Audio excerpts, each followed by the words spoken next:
Assalamualaikum warahmatullahi wabarakatuh. Bertemu lagi pada siang hari ini dengan saya Dr. Mainar dalam kuliah Anatomi Fisiologi pada S1 Keperawatan. Pada hari ini kita akan belajar tentang anatomi fisiologi sistem pencernaan. Saya share screen dulu.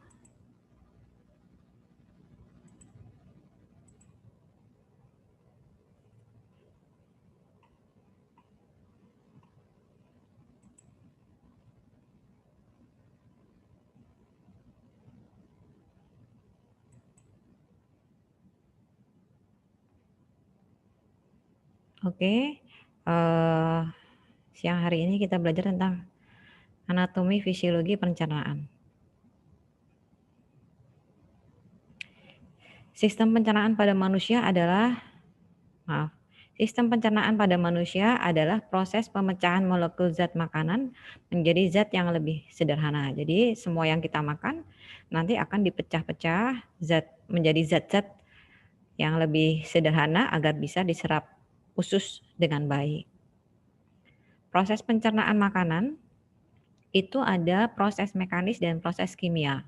Proses mekanis terjadi karena ada gerakan alat-alat pencernaan, misalnya yaitu pengunyahan makanan oleh gigi. Ya, jadi mengunyah makanan oleh gigi itu adalah proses pencernaan yang mekanis. Kemudian kimia. Proses kimiawi ini adalah melibatkan enzim-enzim pencernaan yang ada pada semua kelenjar pencernaan. Anatomi sistem pencernaan terdiri dari dua. Yang pertama yaitu saluran pencernaan, yaitu saluran yang dilalui bahan makanan. Kemudian yang kedua adalah kelenjar pencernaan. Kelenjar pencernaan ini akan menghasilkan zat-zat atau enzim-enzim yang membantu proses pencernaan makanan. Ya, jadi di sini dibagi menjadi dua.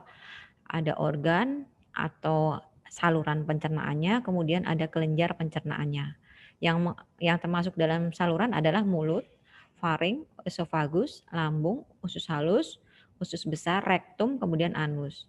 Kalau kelenjar pencernaan yang menghasilkan zat-zat kimia atau enzim itu adalah satu kelenjar ludah, dua lambung, yang ketiga pankreas, yang keempat usus halus, empedu, dan hati. Jadi hati ini masuk di dalam sistem pencernaan. Ini secara skema, secara gambar anatomi dari mulut, kemudian kerongkongan, ya, kemudian atau esofagus, kemudian masuk ke lambung, ya, masuk ke lambung, kemudian ke usus 12 jari atau usus halus ya. Di sini usus halus, setelah usus halus kemudian akan masuk ke usus besar, akhirnya masuk ke rektum, ke anus, kemudian dibuang dalam bentuk defekasi. Kelenjar pencernaan bisa kita lihat di sini ada liver, ada empedu, kemudian ada pankreas. Jadi kelenjar-kelenjar ini yang akan menghasilkan enzim-enzim pada sistem pencernaan. Ya.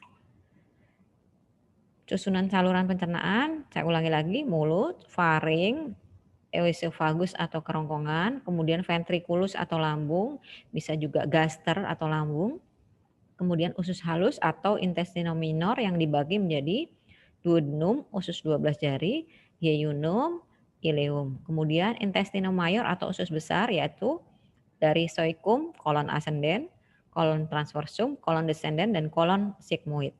Kemudian menuju ke rektum, kemudian menuju ke anus. Ya, ini sama saja ya ketika bolus-bolus itu makanan ya, makanan masuk ke mulut maka akan dibawa ke kerongkongan. Nah, di sini kita lihat ada epiglotis. Sudah belajar epiglotis di sistem pernafasan ya, bahwa dia akan menutup epiglotis ini akan menutup ketika ada makanan masuk ke dalam kerongkongan atau esofagus. Epiglotis ini akan membuka jika kita mau bernafas. Jadi kerja epiglotis ini biar makanan lancar masuk langsung ke dalam saluran pencernaan, tidak kesasar atau nyasar masuk ke dalam saluran nafas. Karena kalau sampai masuk ke dalam saluran nafas, ini bisa sampai Kalau misalnya sumbatannya sampai makanan ini menyumbat ini 100% menyumbat saluran nafas kita, itu bisa mengakibatkan kematian. Anatomi mulut ada 2 bagian mulut, yaitu bagian luar atau vestibula, yaitu ruang di antara gusi, gigi, bibir, dan pipi. Kemudian bagian dalam yaitu rongga mulut, di mana batas rongga mulut yaitu tulang maksilaris atau tulang pipi, kemudian palatum atau langit-langit mulut, langit-langit rongga mulut, mandibularis atau rahang bawah di sebelah belakang, kemudian bersambung ke faring. Anatomi mulut bahwa selaput lendir mulut ditutupi epitelium yang berlapis-lapis. Di bawahnya terletak kelenjar-kelenjar halus yang mengeluarkan lendir. Selaput ini kaya akan pembuluh darah dan juga memuat banyak ujung akhir saraf sensoris. Di sebelah luar mulut ditutupi oleh kulit. Di sebelah dalam ditutupi oleh selaput lendir atau mukosa.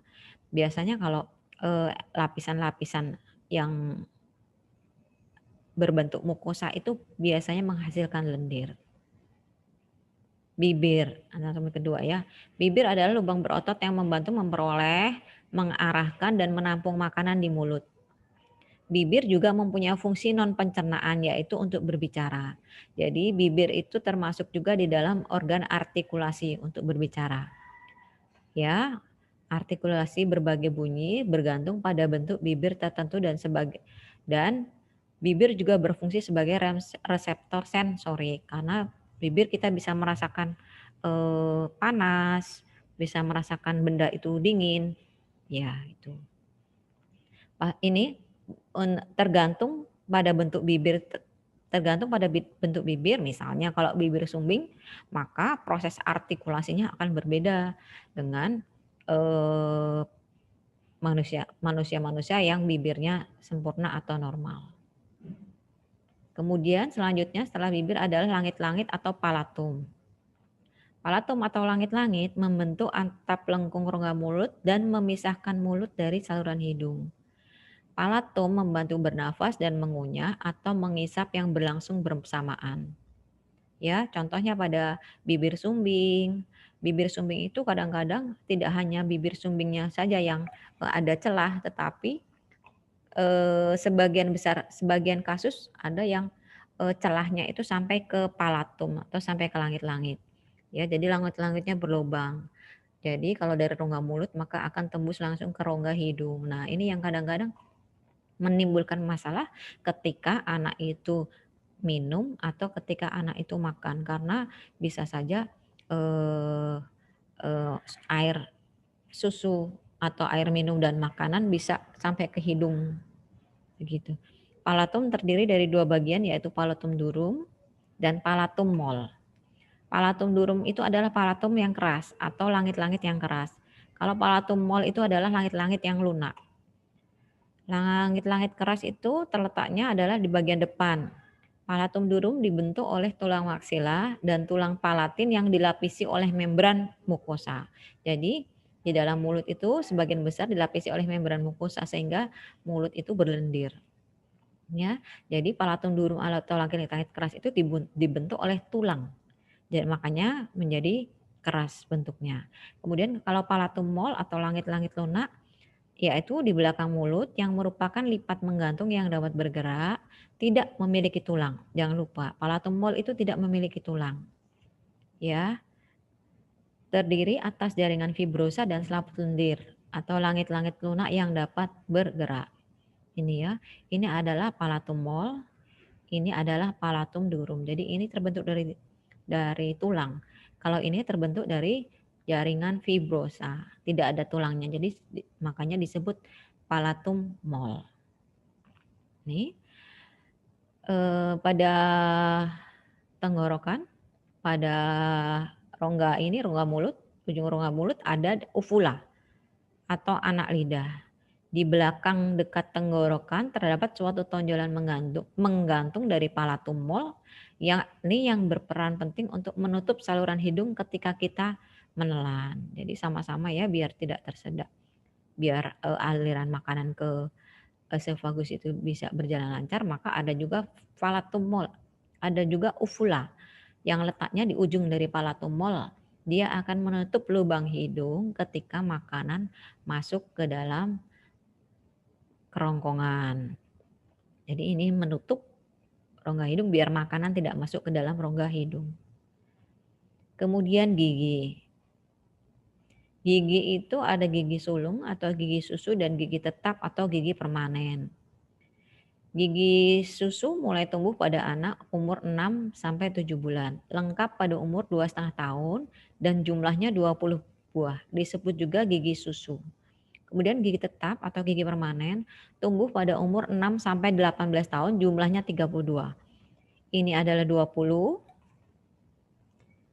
Gigi susu itu ada 20, gigi permanen itu ada 32. Ya, bedanya apa?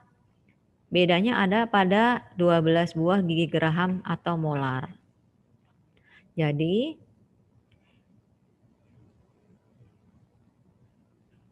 perbedaan gigi susu dengan gigi permanen ada di sini.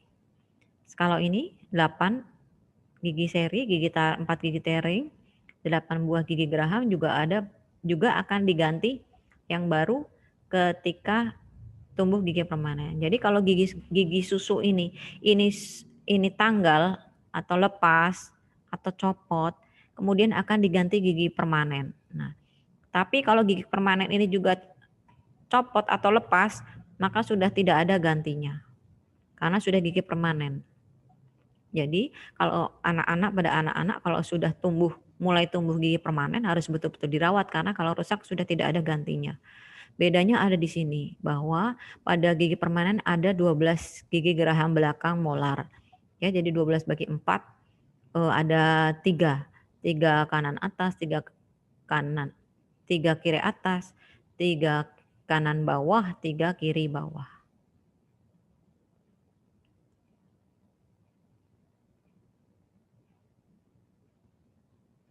Susunan gigi seperti ini.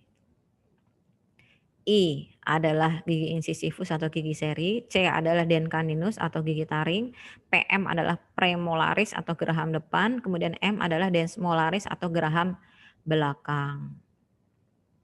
Jadi ini I, incisivus 1, incisivus 2, terus caninus. Caninus gigi taring cuma ada 1 ya, kalau gigi seri ada 2. I1, I2, C-nya cuma 1, premolar 1, premolar 2, ya. Kemudian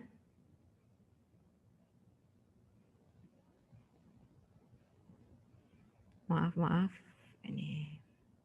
Ya, jadi premolar ada 1, 2, 3, 4, 5, 6, 7, 8. Pada gigi susu ada 8 gigi premolar. Sedangkan pada gigi dewasa bedanya adalah di sini. Di sini ada gigi molar 1, molar 2, molar 3. Di sini ada 3, 3, 3, dan 3. Jadi jumlahnya ada 12 gigi molar. Yang lainnya adalah sama dengan gigi ini. Jadi kalau ini tanggal akan diganti gigi ini. Secara anatomi gigi akan seperti ini. Terdiri dari mahkota gigi, leher gigi, dan akar gigi. Ya, ini. Mahkota, leher, dan akar gigi. Mahkota atau korona, leher gigi atau kolum, akar gigi atau radix. Leher gigi adalah bagian gigi yang terlindung dari gusi. Jadi yang terlihat itu adalah mahkota gigi, yang di dalam gusi, yang ketutupan gusi adalah leher gigi, kemudian yang masuk ke dalam tulang rahang adalah akar gigi. Akar gigi bagian gigi yang tertanam di dalam rahang, jadi di dalam tulang. Enamel atau email adalah lapisan terluar gigi yang menutupi seluruh mahkota gigi.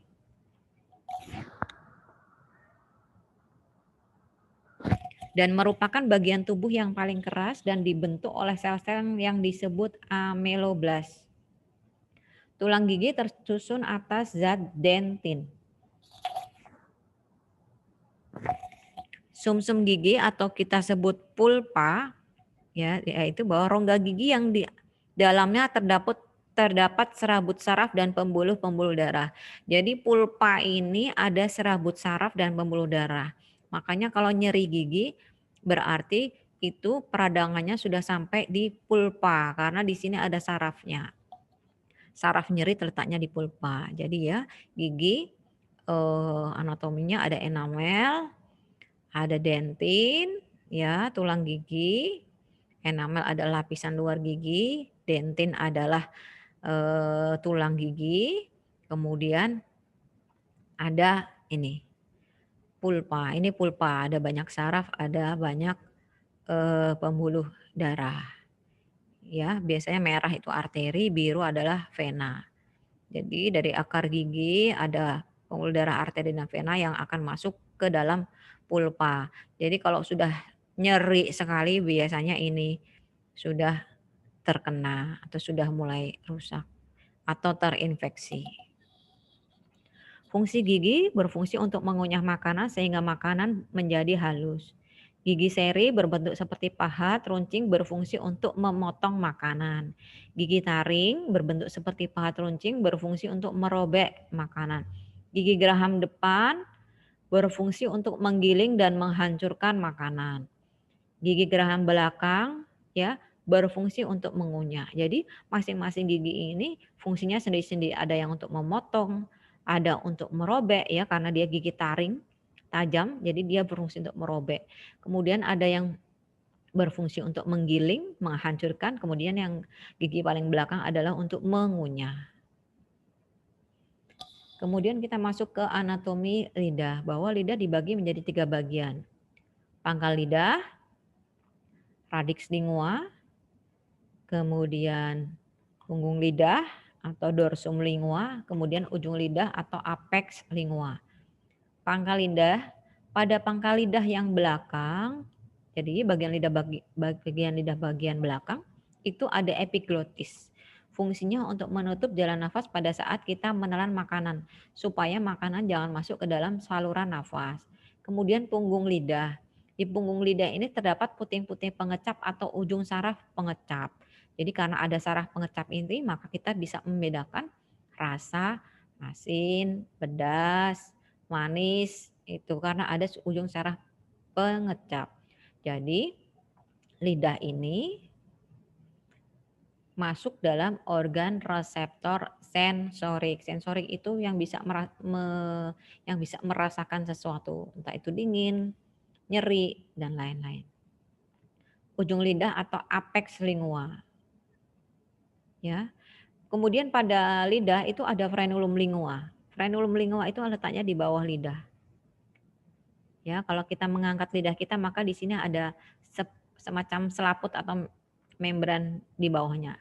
Merupakan selaput lendir yang terdapat pada bagian bawah kira-kira di tengah-tengah. Jika lidah digerakkan ke atas maka akan nampak frenulum lingua atau selaput lendir. Ada juga plica lingua. Plica lingua itu ini. Ini adalah frenulum lingua, ini adalah plica lingua. Jadi seperti lipatan di belakang gigi. Terdapat di sebelah kiri dan kanan frenulum lingua. Jadi di bawah. Ya, plica lingua itu ada di rahang bawah. Kemudian pada pertengahan plica sublingua ini terdapat saluran dan glandula parotis, submaxillaris dan glandula sublingualis. Jadi pada plica ini akan ada kelenjar-kelenjar yang akan menghasilkan getah pencernaan. Ada glandula parotis, ada tempat keluarnya glandula parotis, submaxillaris dan sublingualis.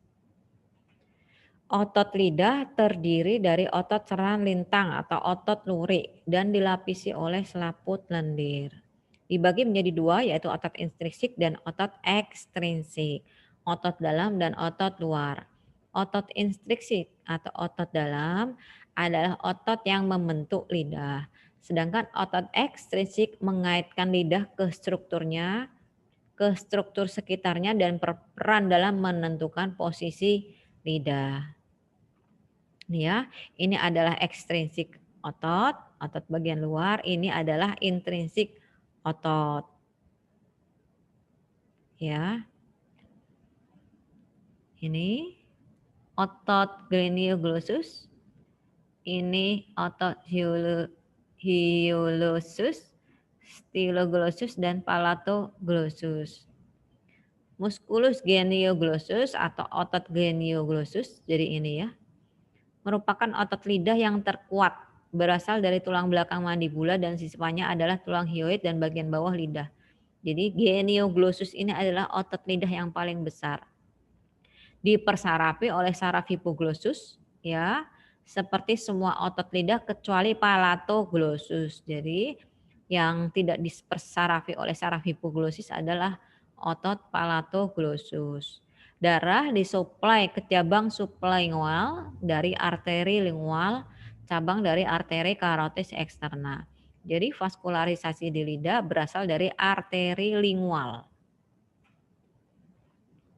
Fungsi lidah yaitu untuk mengaduk makanan di dalam rongga mulut dan membantu mendorong makanan, proses penalan, dan juga berperan penting untuk berbicara. Di lidah terdapat papil-papil pengecap atau taste buds yang juga tersebar di palatum mole sebagai indera peraba dan perasa. Ya, jadi kalau ada papil di lidah itu ada tonjolan-tonjolan kecil atau papil-papil pengecap yang akhirnya bisa membuat kita sebagai indera peraba dan perasa. Ya, di sini tonjolan-tonjolan ini adalah papil-papil lidah. Ini adalah papil filiformis. Ini adalah depan, ini ada papil fungiformis. Yang di sini adalah papil circumvallata. Ya, di dalam papil circumvallata itu ada saraf. Saraf kranial ada di sini. Ada di papil circumvallata. Seperti di sini, ini diperbesar ya, jadi papil fungiformis. Fungi itu seperti jamur, jadi bentuknya seperti jamur. Kemudian ini papil filiformis, jadi seperti fili-fili, tonjolan-tonjolan, tonjolan-tonjolan runcing. Ada di sini ya, di depan adalah fungiformis. Ini di depan, lidah bagian depan adalah fungiformis. Kemudian yang bagian belakang adalah filiformis, papila filiformis. Ini adalah papila circumvallata. Ya, oke. Nah, fungsi penting pada lidah adalah dia sebagai indera peraba dan perasa sensorik. Indera peraba dan perasa lidah. Nah, ini masuk dalam kategori reseptor sensori karena dia bisa merasa, bisa meraba. Ya. Ini harus hafal. Asin di lateral lidah. Ya, lateral itu tepi. Asam juga lateral lidah. Terus manis di ujung lidah, pahit di belakang lidah. Ini dihafalkan. Kemudian kita masuk ke kelenjar pencernaan. Bahwa kelenjar pencernaan itu ada kelenjar ludah, ada kelenjar getah lambung, ada kelenjar di hati, kelenjar pankreas, dan kelenjar getah usus. Kelenjar ludah ada 3, kelenjar atau glandula parotis, glandula submaxillaris, glandula sublingualis. Dari bahasanya berarti sudah adik-adik sudah bisa kira-kira letaknya ada di mana. Submaxillaris berarti di bawah tulang maksila, sublingualis berarti di bawah lidah. Ya. Ini adalah kelenjar parotis. Jadi kelenjar parotis itu kalau misalnya infeksi, kalau ada infeksi di sini maka akan bengkak pipi kanan, pipi kiri karena ini ada di kanan kiri, di depan telinga. Kalau peradangan namanya parotitis atau biasa kalau orang kita bilang gondongan. Nah, ini adalah infeksi atau peradangan di kelenjar parotis. Kemudian ini di bawah lidah adalah kelenjar atau glandula sublingualis. Kemudian di bawah mandibula adalah glandula submandibula. Duktus itu adalah saluran yang mengalirkan hasil dari getah kelenjar submandibula. Begitu. Ya, di sini adalah glandula parotis. Ini adalah glandula submandibular, ini adalah sublingual glandula atau kelenjar sublingual. Di bawah lidah, ini di bawah mandibula, submandibula. Sub itu artinya bawah. Kemudian masing-masing mempunyai fungsi sendiri-sendiri. Kelenjar parotis. Kelenjar parotis adalah sepasang kelenjar liur yang terbesar.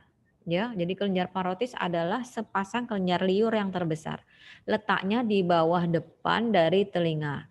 Menyekresikan air liur melalui ductus tension menuju kafum oral untuk membantu mengunyah dan menelan. 25% menghasilkan air liur. Kemudian kelenjar submaxillaris atau submandibular. Terletak di bawah rongga mulut bagian belakang.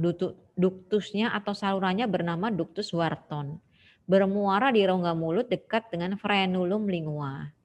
Itu ya parotis, submandibular, kemudian sublingualis.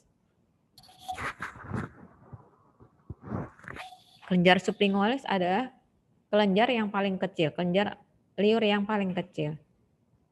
Terletak pada dasar rongga mulut, ya, jadi di bawah rongga mulut, di bawah mukosa, dan mempunyai saluran keluar yang disebut ductus rivinus. Ductus ini bermuara pada dasar rongga mulut di belakang muara ductus Wharton pada frenulum lidah. Kelenjar ini sebagian besar asinesnya adalah mukus murni. Fungsi kelenjar ludah yaitu yang paling penting adalah menghasilkan air liur atau saliva.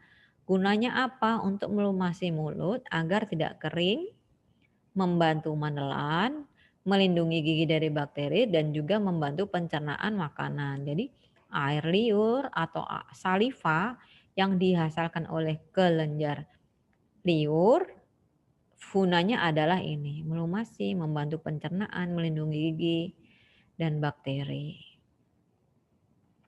Komposisi saliva atau air liur.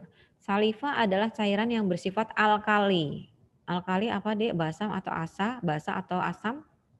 Nah, terdiri dari 99,5% air serta 0,5% protein dan elektrolit. Elektrolitnya ada natrium, klorida, bikarbonat, dan kalium.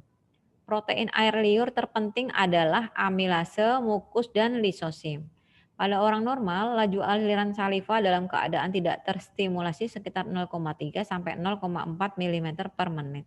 Jumlah sekresi saliva per hari tanpa distimulasi adalah 300 ml. Jadi kalau jumlah air liur yang diproduksi per hari dalam keadaan normal adalah 300 ml atau 300 cc. Sekresi air liur bersifat konstan dan kontinu melalui saraf-saraf otonom. Jadi bagaimana kalau saraf otonom yang bekerja? Maka kalau otonom yang bekerja berarti dia bekerjanya otomatis. Jangan lupa bahwa saraf-saraf otonom berarti bekerjanya adalah otomatis. Tanpa kita sadari bahwa sekresi air liur itu akan diproduksi terus-menerus. Respon simpatis dan parasimpatis di kelenjar liur tidak saling bertentangan. Artinya kerja simpatis dan parasimpatis itu kerjanya sama. Keduanya meningkatkan produksi saliva tetapi jumlah, karakteristik, dan mekanisme yang berperan itu berbeda. Rangsangan parasimpatis menyebabkan pengeluaran air liur dalam bentuk encer dalam jumlah besar dan kaya enzim. Ya, kalau parasimpatis encer. Tapi kalau simpatis, volume air liur yang dihasilkan lebih sedikit dengan konsistensi kental dan kaya mukus. Kalau mukus itu jadi keruh, kental. Fungsi saliva ada banyak sekali, menghaluskan makanan, memecah karbohidrat menjadi maltosa dan dextrosa karena adanya enzim amilase dalam saliva, mencegah kerusakan dan erosi pada gigi, meminimalisir keasaman rongga mulut dan mencegah kerusakan struktur gigi. Ion-ion seperti kalsium, P dan fosfor, fosfat dan fosfor yang terkandung dalam saliva berperan penting pada proses remineralisasi. Kemudian mempertahankan mulut tetap lembab, membantu proses bicara dengan memudahkan gerakan bibir dan lidah. 8 mempertahankan mulut dan gigi tetap bersih.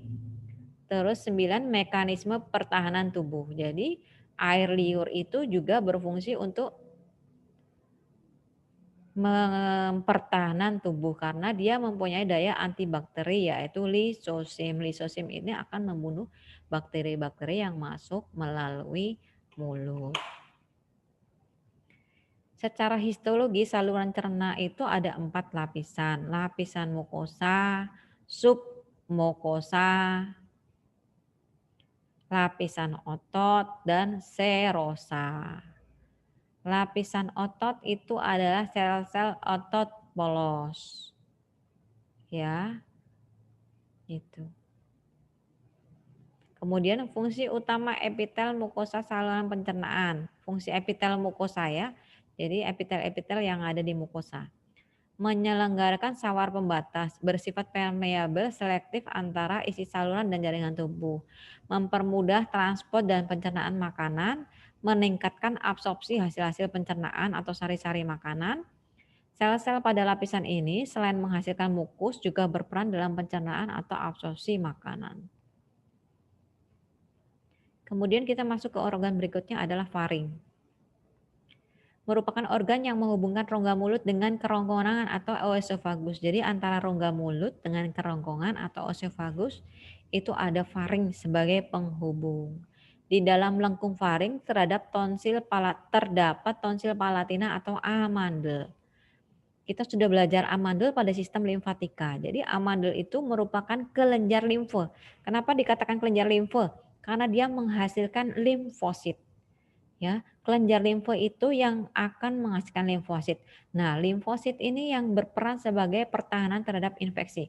Karena limfosit ini yang akan menghancurkan bakteri, mikroorganisme asing, virus dan lain-lain yang masuk ke dalam rongga mulut. Jadi kalau misalnya ada infeksi virus, infeksi bakteri atau mikroorganisme yang tidak bagus, maka amandel ini akan memusnahkan atau akan menghancurkan virus. Tetapi jika kerja amandel itu sudah tidak mampu untuk menahan mikroorganisme asing yang tidak baik yang masuk ke rongga mulut, maka akan terjadi peradangan amandel. Ya, atau kita bilang tonsilitis atau amandelnya bengkak. Nah, ini karena apa?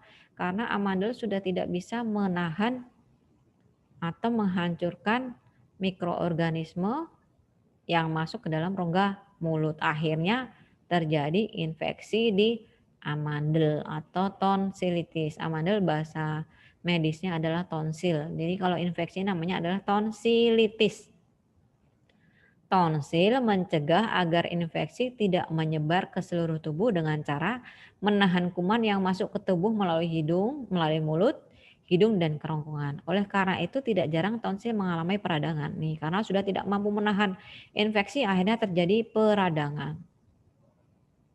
Kemudian faring sudah kita pelajari di saluran nafas bahwa faring itu terbagi menjadi 3 bagian.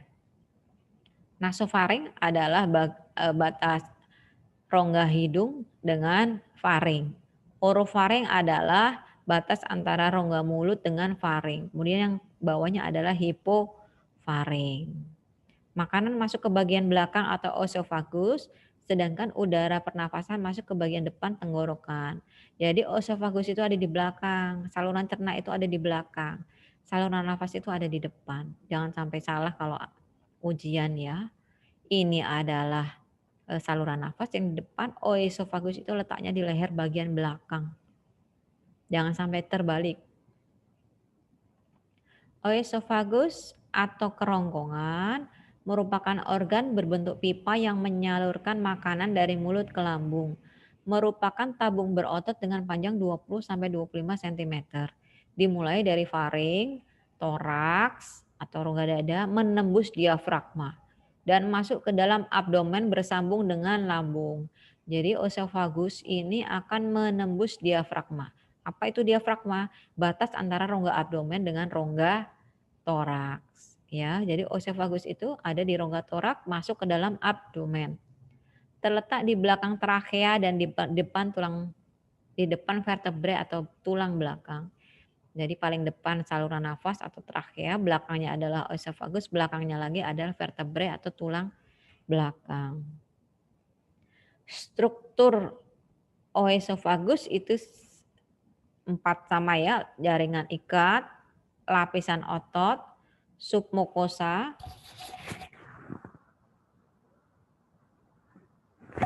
dan selanjutnya adalah mukosa.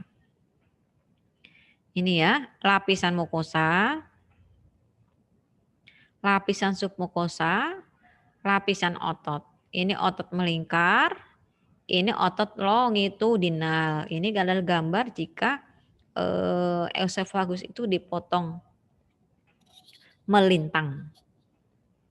Jadi ini jadinya otot longitudinal, otot melingkar, submukosa, submukosa kemudian mukus. Kemudian gerakan peristaltik, karena pada sistem pencernaan itu kita akan belajar tentang gerakan peristaltik. Apa sih gerakan peristaltik? Adalah gerakan yang membuat makanan bisa bergerak masuk ke dalam saluran cerna. Jadi makanan berjalan melalui esophagus dengan gerakan otot esophagus mendorong makanan masuk ke dalam rambung. Namanya adalah gerakan peristaltik. Pada ujung esophagus terdapat sfinkter atau cincin otot, ya, yang memungkinkan makanan untuk masuk ke lambung dan kemudian menutupnya untuk mencegah makanan dan cairan naik kembali ke kerongkongan. Jadi pada ujung esophagus ini ada sfinkter atau cincin otot. Ini bisa membuka, bisa menutup. Membuka kalau makanannya mau masuk, dia menutup biar makanannya tidak balik lagi ke esophagus. Jadi ini adalah gerakan peristaltik. Ya. Ketika makanan akan masuk, maka relaksasi. Di sini kontraksi. Maka akan dibuka lagi. Begitu ini relaksasi, jadi kontraksi, relaksasi, kontraksi, relaksasi. Kalau relaksasi maka makanan bisa masuk ke lambung bagian atas. Terus nanti kontraksi, didorong lagi, relaksasi. Ya, biar makanannya bisa masuk. Kemudian didorong lagi sampai akhirnya masuk ke dalam lambung. Ya, ini adalah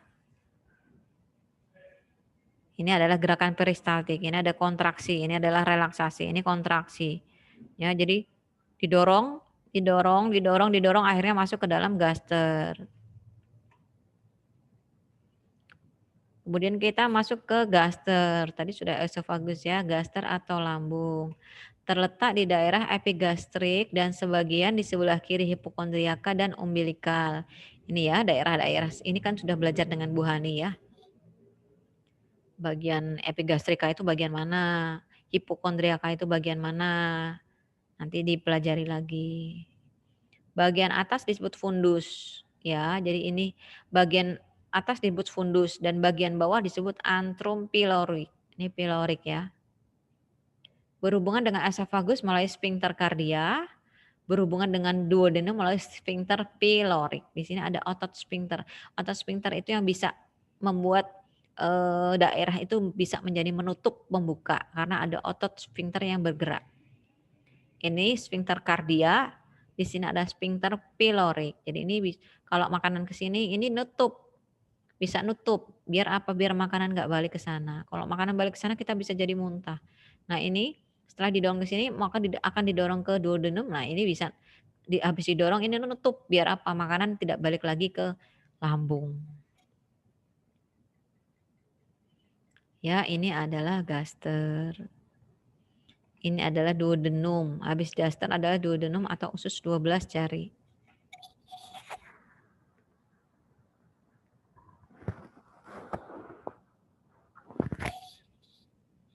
Bagian-bagian lambung fundus. Ini fundus ya. Korpus itu badan. Antrum. Ya. Antrum pilorik itu di ruang pilorik. Ini adalah curvatura minor. Karena minor itu kecil ya. Jadi curvatura atau lengkungan kecil. Ini adalah curvatura mayor. Curvatura mayor atau cekungan besar.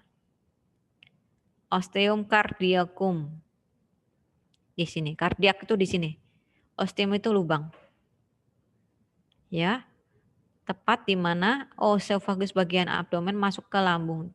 Jadi esophagus bagian bawah masuk ke lambung. Ini adalah osteum cardiacum. Jadi ini kardiak, ini pilorik, bagian pilorik, ini bagian kardiak. Kurvatura minor, kurvatura mayor. Struktur lambung. Lapisan peritoneal merupakan lapisan serosa, lapisan ototnya. Jadi ini adalah lapisan-lapisan lambung, ada lapisan serosa, lapisan otot, submukosa, juga ada mukosa. Lapisan ototnya ada otot longitudinal, ada otot sirkuler, ada otot oblik. Ini yang membedakan struktur lambung. Jadi dia ada 3 otot, longitudinal, sirkuler, dan oblik. Ya, ini otot melingkar atau sirkuler. Ya, ini adalah longitudinal atau oblik, longitudinal atau memanjang. Kemudian ini yang oblik itu yang miring. Ini adalah ya. Kemudian ada lapisan submukosa yang banyak mengandung pembuluh darah limfe. Lapisan mukosa berbentuk rugai atau kerutan. Jadi di dalam lambung itu bentuknya adalah ruge atau berkerut-kerut. Kalau ini kan halus ya. Kalau ini berkerut-kerut, di dalam berkerut-kerut. Dilapisi epitel silindris yang mensekresi mukus. Jadi di dalam lambung itu ada lendirnya. Ya, jadi ruge lambung. Ini adalah ruge lambung. Karena berlipat-lipat. Ini kalau secara histologi sel mukosa lambung itu akan seperti ini. Kelenjar pada lambung ada namanya kelenjar kardiak gastrik, menghasilkan mukus alkali, cairan yang berfungsi melindungi lapisan lambung dari paparan langsung HCl supaya tidak mencerna dirinya sendiri. Kemudian true gastric gland, menghasilkan pepsin, renin, dan asam lambung HCl, menghasilkan mukus atau lendir. Kemudian pyloric gastric gland, yang akan menghasilkan mukus alkali. Fungsi HCl lambung atau asam lambung. Asam lambung itu pada dasarnya mempunyai fungsi yang baik karena dia berfungsi memecah partikel makanan, tetapi dia tidak mampu memecah protein dan lemak. Jadi asam lambung itu membantu memecah partikel makanan. Terus dia akan memusnahkan bakteri yang masuk ke lambung. Yang menjadi masalah adalah ketika produksinya berlebihan. Yang akhirnya menjadi gastritis atau sakit mah atau sakit asam lambung. Ini karena sebenarnya asam lambung itu berfungsi baik, cuma karena produksinya berlebihan karena beberapa sebab, akhirnya malah menjadi menimbulkan penyakit.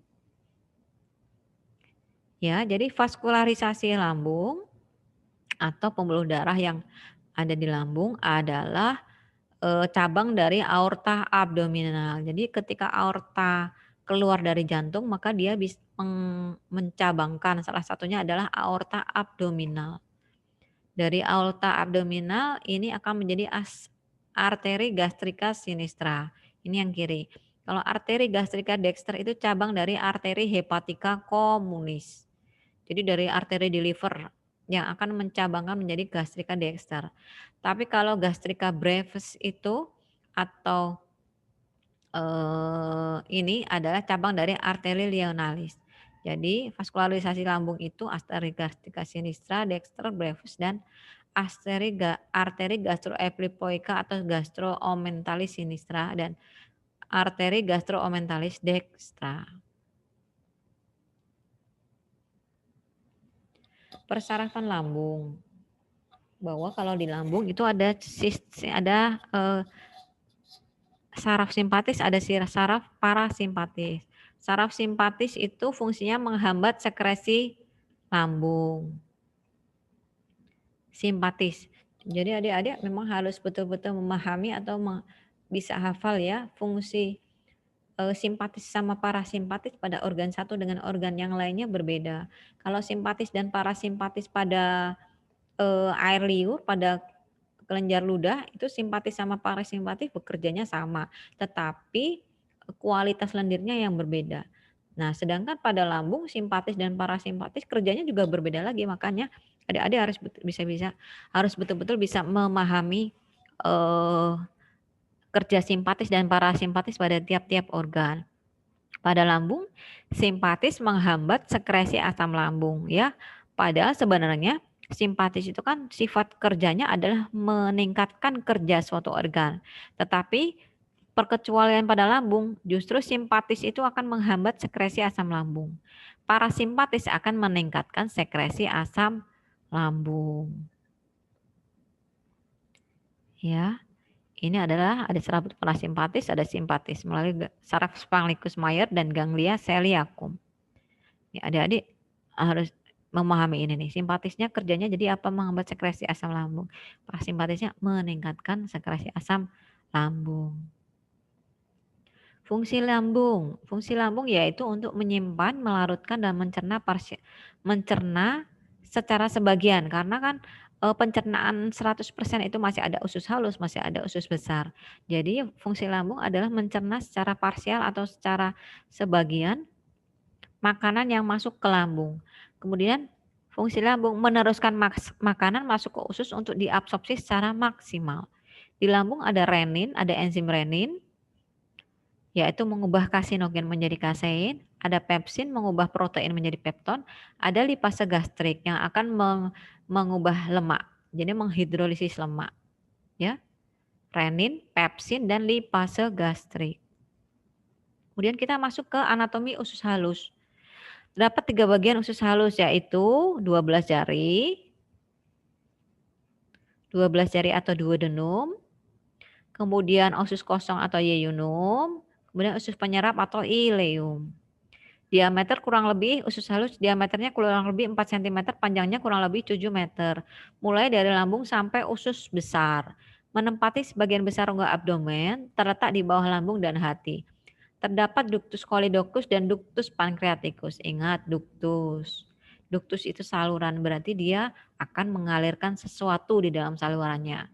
Ductus pancreaticus, berarti dari pankreas, hasil enzim-enzim pankreas, ada duktusnya berarti pankreas ada salurannya untuk mengalirkan enzimnya dari pankreas masuk ke duodenum atau masuk ke usus 12 jari. Ductus choledochus dari vesica vilea atau kandung empedu.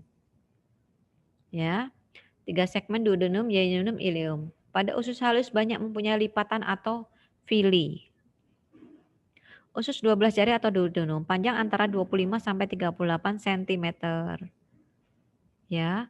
Bagian duodenum merupakan bagian terpendek dari usus halus, dimulai dari bulbo duodenale dan berakhir di ligamentum treacs. Ligamentum treacs itu ini. Ya. Berakhir di ligamentum treacs. Dari duodenum ini berakhirnya di sini ketika diikat oleh ligamentum treacs. Awalnya adalah ketika di ini ujung lambung. Bertanggung jawab untuk menyalurkan makanan ke usus halus. Secara histologis terdapat kelenjar Brunner yang menghasilkan lendir. Dinding duodenum tersusun atas lapisan sel yang sangat tipis yang membentuk mukosa otot. Di dalam duodenum dihasilkan enzim dari dinding usus untuk mencerna makanan secara kimiawi. Kemudian usus kosong atau usus jejunum. Panjang usus berkisar 1 sampai 2 meter. Ya, ini cuma 25 sampai 38 cm. Ini 1 sampai 2 meter. Yeyunum dan ileum, yeyunum itu usus kosong, ileum itu usus penyerap, digantung dalam tubuh dengan mesenterium. Jadi ini mesenterium. Membran yang akan menggantung. Ya kan usus ini kalau dipanjangkan kan panjang. Nah, ini ada mesenterium yang sehingga dia bisa nggak kemana-mana, tetap terfiksasi karena ada tetap fiksasi itu terikat dengan mesenterium. Usus halus melakukan hampir 90% proses penyerapan nutrisi dari makanan yang dicerna. Jadi penyerapan nutrisi itu 90% ada di usus halus. Makanan yang telah dipecah di dalam duodenum akan dipecah lagi menjadi partikel-partikel yang lebih kecil sehingga mudah diserap oleh tubuh. Di bagian yeyunum atau usus kosong, makanan akan mengalami proses pencernaan secara kimiawi dengan bantuan enzim-enzim yang dihasilkan oleh usus halus. Kemudian kita masuk ke ileum atau usus halus bagian bawah. Ingat usus halus itu dibagi menjadi 3, usus 12 jari atau duodenum, usus kosong atau yeyunum, usus penyerap atau ileum. Ileum memiliki panjang sekitar 2 sampai 4 meter. Memiliki pH antara 7 dan 8. Netral atau sedikit basa. Ya, kalau pH lebih dari 7 kan basah dan berfungsi menyerap vitamin B12 dan garam-garam empedu. Di dalam usus penyerapan terdapat banyak lipatan atau lekuan yang disebut jonjot-jonjot usus atau villi. Nah, villi di dalam usus ileum ini atau usus halus ini berfungsi memperluas permukaan penyerapan sehingga makanan dapat terserap sempurna. Fungsi ileum menyerap namanya juga usus penyerap ya. Jadi menyerap nutrisi makanan yang belum diserap pada proses sebelumnya. Mengatur katup ileosekal agar tidak terjadi reflux dari usus besar ke usus halus. Jadi pada ileum ini bagaimana caranya biar makanan itu kalau sudah masuk ke usus besar tidak balik ke usus halus. Namanya adalah katup ileosekal. Lapisan otot halus. Lapisan otot halus ini villi. Ini adalah lapisan mukosa. Ini adalah plexus submukosa. Ini biru sama merah adalah arteri dan vena. Ya. Ini adalah lapisan otot. Ini adalah lapisan serosa. Jadi struktur usus halus adalah lapisan mukosa sangat luas karena terdapat lipatan mukosa. Ya. Ini mukosa. Jadi di mukosa ini banyak villi. Bawahnya mukosa adalah submukosa. Terus lapisan otot baru lapisan serosa. Ya, jadi lapisan mukosa ini banyak ada villi. Lapisan submukosa ya, lapisan submukosa ini ada banyak pembuluh darah dan saraf. Kemudian lapisan otot, kemudian lapisan serosa. Ini adalah lapisan otot duodenum ya. Ini otot longitudinal, ini otot sirkuler. Ya, ini adalah submukosa. Ini mukosa jejunum. Ini adalah villi. Ileum. Ya, ini adalah ileum, mukosa ileum. Ini usus halus kalau misalnya kita operasi maka bentuknya kalau misalnya pasien itu dibedah maka ususnya akan tampak seperti ini. Nah, ini mesenterium. Ya, yang akan mengikat usus sama usus biar tidak kemana-mana. Ya, ini operasi abdomen. Jonjot usus atau villi. Kalau secara histologi ini, villi ini tanda tonjolan-tonjolan di lapisan usus halus. Villi usus halus di dalam usus penyerapan atau ileum terdapat banyak lipatan atau villi-villi. Ya, berfungsi meluaskan penyerapan sehingga makanan bisa diserap dengan maksimal. Pusat villi berisi pembuluh limfe yang buntu, lakteal. Kalau adik-adik masih ingat ya, sistem limfatika. Sistem limfatika adalah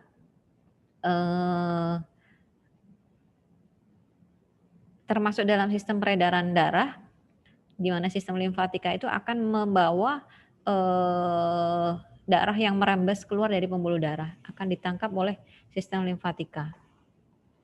Nah, di kapiler limfo ini yang akan menyerap lemak makanan. Jadi di villi itu ada yang namanya lakteal. Lakteal itu adalah pembuluh limfe yang buntu. Ya, pembuluh limfe yang buntu yang namanya lakteal adalah kapiler limfatik atau pembuluh limfatik yang menyerap lemak makanan. Jadi lemak itu yang menyerap adalah lakteal di dalam villi. Lakteal itu adalah pembuluh limfe. Beda dengan pembuluh darah ya. Lakteal itu adalah pembuluh limfe. Nah, ini kelenjar-kelenjar yang ada di usus halus. Ada kelenjar Lieberkühn, kelenjar Brunner, kelenjar soliter, ada kelenjar Peyer. Mempunyai sifat yang berbeda-beda dan fungsi yang berbeda. Kelenjar sifatnya kelenjar tubuler sederhana. Kedudukannya di seluruh selaputan di usus halus. Fungsi ya bisa mengeluarkan getah usus. Kemudian kelenjar Brunner, kelenjar perut dan kecil, dan selanjutnya. Fungsi usus halus yang jelas yaitu karena di situ ada usus penyerapan, maka fungsi yang utama adalah penyerapan nutrisi. Karena di situ ada villi, menyerap nutrisi makanan dan minuman yang telah dikonsumsi. 90% nutrisi makanan yang masuk ke dalam peredaran darah akan diserap oleh villi di usus halus. Menghasilkan zat penting untuk tubuh. Duodenum mempunyai dua saluran utama yaitu saluran empedu dan pankreas. Jadi antara pankreas dan duodenum itu ada salurannya. antara empedu dengan duodenum itu ada salurannya. Fungsinya apa? Untuk menyalurkan getah-getah pencernaan atau enzim-enzim pencernaan yang dihasilkan oleh empedu, dihasilkan oleh pankreas agar bisa masuk ke dalam usus 12 jari atau duodenum. Zat-zat dari saluran ini akan memecah karbohidrat, lemak, dan protein menjadi senyawa yang sederhana sehingga dapat diserap dan dimanfaatkan oleh tubuh. Fungsi usus halus juga berfungsi untuk penetralan makanan. Duodenum mengeluarkan hormon sekretin. Pankreas mengeluarkan sejumlah besar natrium yang hormon sekretin ini akan membuat pankreas mengeluarkan sejumlah besar natrium bikarbonat yang akan menetralkan makanan yang bersifat asam tersebut. Ya, jadi ada hubungan antara pankreas dengan duodenum. Kemudian fungsi usus halus juga berperan dalam imunitas. Karena apa? Di dalam usus halus ada flora usus dan ada ini Peyer's patch. Peyer's patch yang berupa kumpulan nodul limfoid. Nodul limfoid pada ileum, ya. Limfoid itu berfungsi pada imunitas atau daya tahan tubuh. Bagian penting sistem imun yang berada dalam saluran pencernaan. Ya, jadi absorpsi usus halus dalam karbohidrat, kalau karbohidrat dipecahnya akhirnya menjadi glukosa, galaktosa, fruktosa. Akhirnya diabsorpsi oleh usus halus. Kemudian kita belajar selanjutnya adalah usus besar atau kolon. Merupakan lanjutan usus halus. Merupakan lanjutan usus halus berbentuk U. U tapi terbalik. Jadi apa ya? U tapi terbalik seperti N ya. Terdiri soekum, kantung di awal usus besar, kemudian kolon. Kolon itu dibagi menjadi kolon ascendent, kolon transversum, dan kolon descendent, kolon sigmoid. Soekum adalah kantung di awal usus besar. Area ini memungkinkan makanan lewat dari usus halus ke usus besar. Jadi antara usus besar dan usus halus ada namanya soekum. Kemudian masuk ke kolon atau usus besar ini. Kolon adalah tempat cairan dan garam diserap dan memanjang dari sekum ke rektum. Jadi kolon ini cairan-cairan yang tidak terserap oleh cairan dan garam yang tidak terserap oleh usus halus, maka akan diserap oleh kolon. Jadi terjadi reabsorpsi di kolon. Kemudian bagian usus besar terakhir adalah rektum, di mana kotoran atau bahan limbah disimpan sebelum meninggalkan tubuh melalui anus ya. Jadi rektum adalah bagian kolon bagian bawah. Nih ya, kolon ascendent, kolon transversal, descendant, sigmoid, rektum, anus. Ini adalah appendix atau usus buntu. Tonjolan kecil seperti tabung terletak di kolon ascendent. Perbatasan kolon ascendent dengan usus halus. Kalau ini kan namanya usus buntu. Jadi namanya juga usus buntu. Jadi ini buntu nggak ada apa-apanya. Yang dinamakan sakit usus buntu ini bukannya ini kemasukan biji apa yang bikin usus buntu, tetapi di sini ada infeksi. Makanya disebut ini apa appendicitis atau peradangan usus buntu. Ya namanya appendix. Jadi kalau ada beradang namanya appendicitis. Radang usus buntu ini bukannya biji salah masuk sini karena ini memang buntu, tetapi karena adanya infeksi yang ada di usus buntu. Ya. Ascendent, transversal, descendant, sigmoid, rektum, kolon. Ya, ini dari usus ileum masuk ke usus besar. Ini adalah appendix atau usus buntu. Buntu ini enggak ada salurannya. Vaskularisasi kolon atau vaskularisasi usus besar dilakukan oleh cabang arteri mesenterica superior dan arteri mesenterica inferior. Ya. Nih, arteri mesenterica inferior, ya, arteri mesenterica superior adalah vaskularisasi pada usus halus. Persarafan usus jangan lupa adalah sistem saraf otonom karena usus itu bekerja tidak sadar. Makanya dia dipersarafi oleh sistem saraf otonom atau sistem saraf otomatis, ya. Ini yang kemudian perkecualian sfinkter eksterna yang berada di bawah kontrol voluntar atau sadar. Sfinkter eksterna, ya.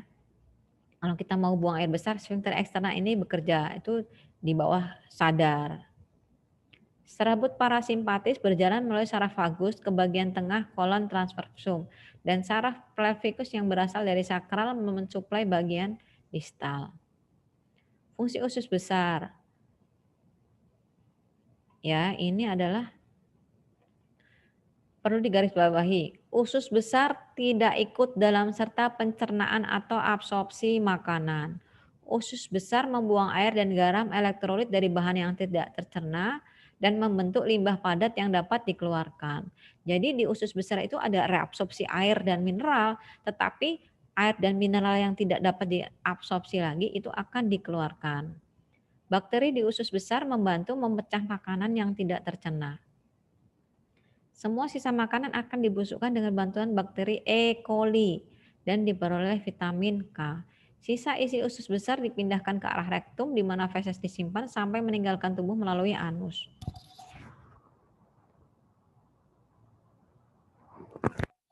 Nah, itu. Nah, selain kita bicara tentang usus halus, usus besar, di dalam sistem saluran cerna juga ada yang namanya peritoneum. Apa sih peritoneum? Peritoneum adalah membran serosa terbesar atau selaput yang melapisi dinding abdomen bagian dalam dan menyelimuti organ-organ yang terdapat pada abdomen. Jadi peritoneum adalah membran serosa terbesar atau selaput terbesar yang melapisi dinding abdomen bagian dalam.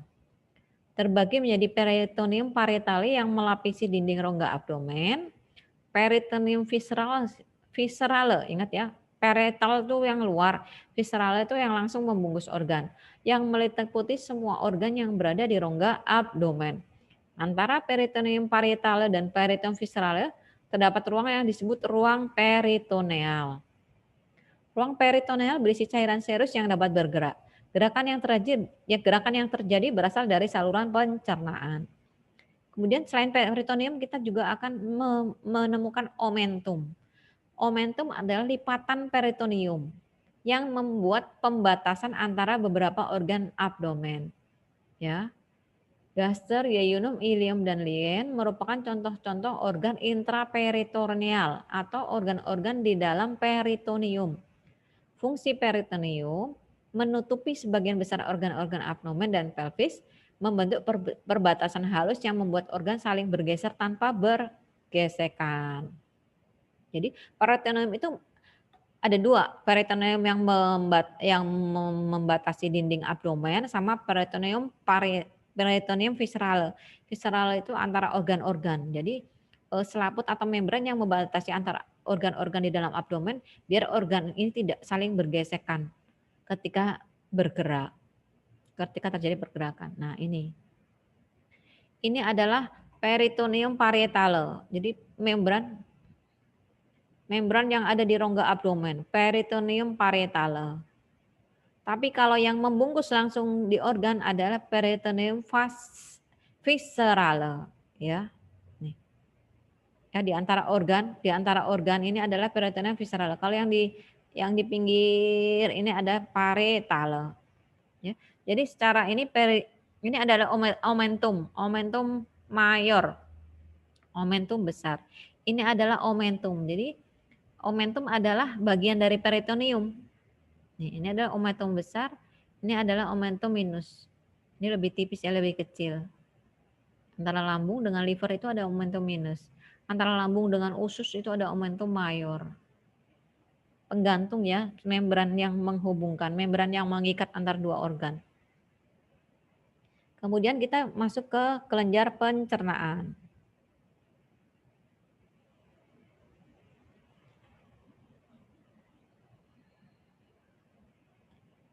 Saya selesaikan dulu, kelenjar pencernaan akan masuk ke Zoom selanjutnya.